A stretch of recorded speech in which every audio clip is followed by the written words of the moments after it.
どうもはるです。ということで今回は学校あるあるを問いたいと思います。でもな、一人で撮るってなんかな、あるあるやけんな、二人やないと無理だよな。誰かもう一人おらんかな。誰かおらんか、誰か、よ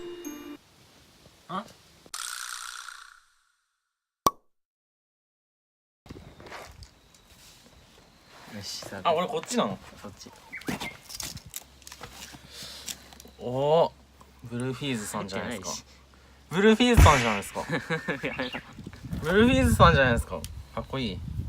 あ、いいね。いざとなったら緊張するはい、ということで改めましてどうもはると。はわ。高橋です。い、ということでちょっと切るそこ。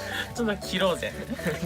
なんかね、いざとなったら面白いな。はい、ということでこちらの方は誰かって顔が死んじゃう。誰かというちょっと待って。細かいな。誰かというと、はい。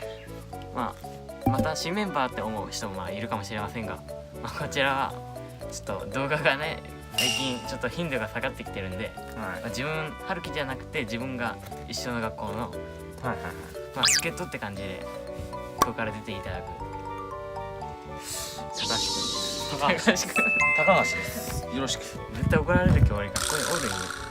違う子からいいよ。俺が高橋なんだかまあいいや、ら。動画に撮っても高橋だから。あそこはまあいいとして、漢字的にどうなの？高い橋ってこ普通に高橋と？高橋です。蝶々が飛んでて、自然や綺麗やん。新メンバーではないです。そう新メンバーではない。いずれ新メンバーになるかもしれないというそういう期待もしててもそうだね。おかしくないいやかもしれない。俺が出た時のなんかそういう視聴者の反応的に今後メンバーになっていくかどうかは決める。多分高橋です。みんなコメントにデブバラバラっつってお前がそのコメントにいいねするんでしょ。デブキャラやっぱ必要だよねっつって。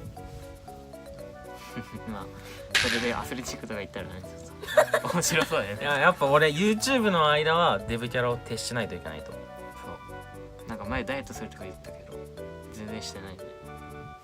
変わってないもん。やっぱ YouTube やるとしたらやっぱ痩せてもね、痩せたらね俺のキャラが崩れるからね。じゃあデブっていうキャラで続けてたら名前デブか。デブ橋。デブ橋デブ橋行く本当に。デブ橋で行こうか。じゃあデブ橋で、次の動画で多分デブ橋くんはいます。ということでまた次の動画でしましょう。バイバイ。高橋バイバイ。ちょっとパクっちゃう。